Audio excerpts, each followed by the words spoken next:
What is today? We are celebrating Popeye Day on January 17th. Popeye made his debut appearance in the comic strip called Thimble Theatre. Elzie Crisler, E.C. Segar created it on January 17th of 1929. The comic was originally centered around Olive Oyl, but the popularity of Popeye changed that. By 1933, Popeye had his own cartoon series. I Yam What I Yam is the first cartoon with Popeye as the main character. Fleischer Studios released the cartoon between 1933 and 1942. Even after a century, Popeye remains one of the most popular comics ever produced.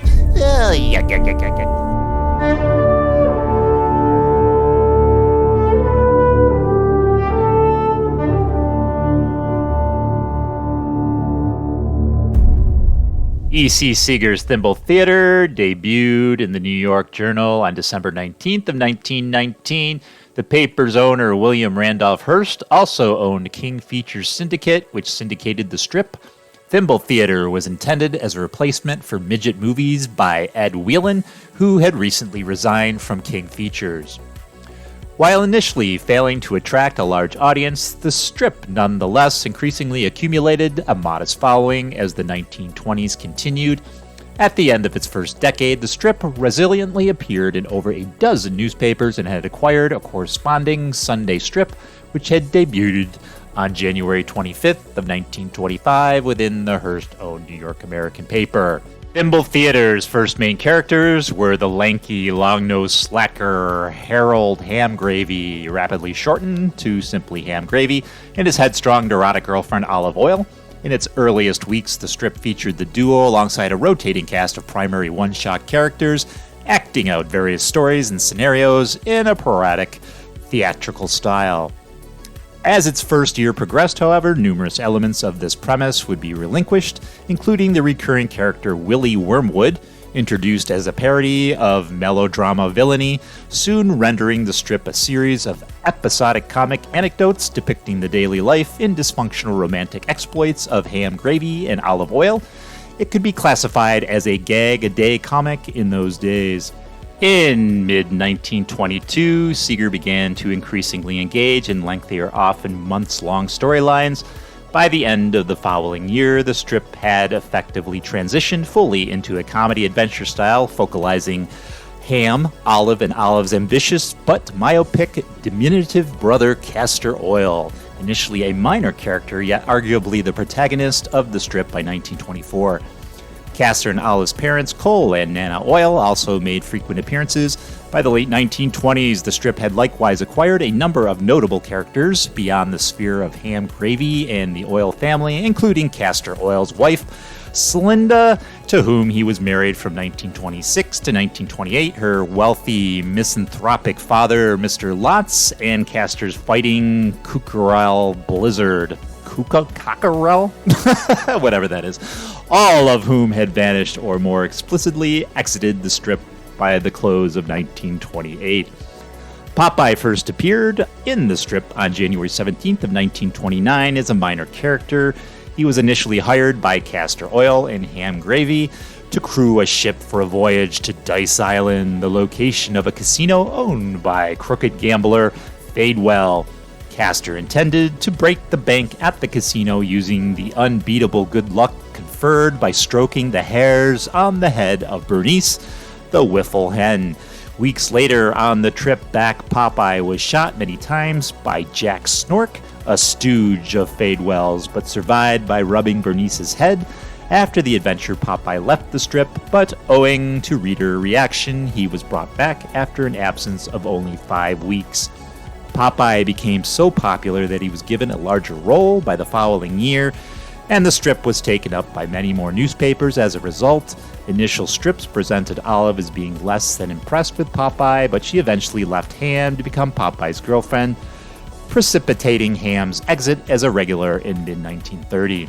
Over the years, however, she has often displayed a fickle attitude towards the sailor.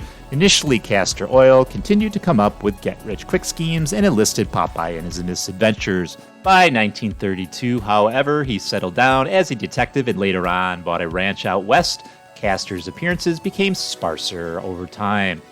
As Castor faded from the strip, J. Wellington Wimpy, a soft-spoken and eloquent, yet cowardly hamburger-loving moocher who would gladly pay you Tuesday for a hamburger today, was introduced into the Sunday strip, in which he became a fixture by late 1932.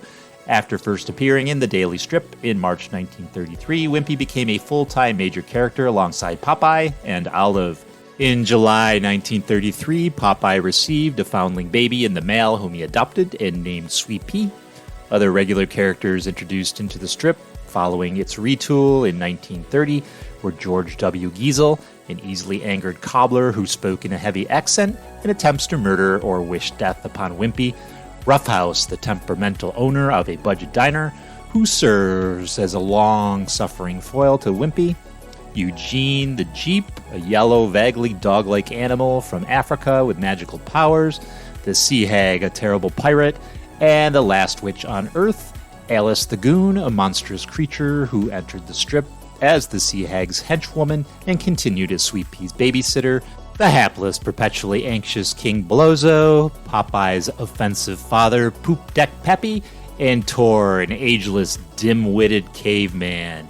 Segar's strip was quite different from its theatrical cartoons that followed. The stories were more complex, often spanning months, with many characters that never appeared in the cartoons, among them King Blowzo, Tor, Roughhouse. Spinach usage, a trait introduced in July of 1931, was comparatively infrequent, and Bluto appeared within only a story arc. Segar signed some of his early Popeye comic strips with a cigar, his last name being a homophone of cigar, pronounced Segar.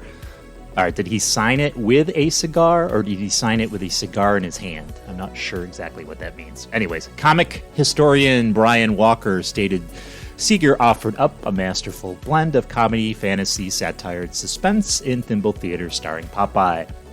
In 1933, Max Fleischer adapted the Thimble Theatre characters into a series of Popeye the Sailor theatrical cartoon shorts for Paramount Pictures. These cartoons proved to be among the most popular of the 1930s, and Fleischer Studios, which later became Paramount's own Famous Studios, continued production through 1957. Cartoons produced during World War II included Allied propaganda, as was common among cartoons at the time. These cartoon shorts are now owned by Turner Entertainment and distributed by its sister company, Warner Brothers. Following Segar's illness and eventual death in 1938, with his final Thimble Theatre strip appearing on October 2nd of that year, numerous people were hired to draw and write the strip. Over the years, Popeye has also appeared in comic books, television cartoons, video games, hundreds of advertisements, peripheral products ranging from spinach to candy, cigarettes, and the 1980 live-action film directed by Robert Altman and starring the late and great Robin Williams as Popeye. On January 1st of 2009, 70 years after the death of his creator, Segar's comic strips became public domain in most countries, but remain under copyright in the U.S., because Segar was an employee of King Features Syndicate. When he created the Thimble Theatre strip, it is treated as a work for hire under U.S. copyright law. Works for hire are protected for 95 years from publication or 120 years from creation, whichever is shorter. As of 2023, Thimble Theatre comic strips from 1919 through 1927 have entered the public domain, none of which feature Popeye. Even after the strips enter the public domain, trademarks regarding Popeye remain with King Features, as trademarks do not expire unless they cease to be used, and King Features has used the trademark continuously since the character's debut. What is today? Popeye Day on January 17th. The iconic character still dominates the cartoon industry thanks to the brilliant portrayal of the character and the depth of the story. Popeye is one of the most successful franchises to ever exist. Remember that you are who you are, and don't forget to eat your spinach. Oh, yuck, yuck, yuck, yuck.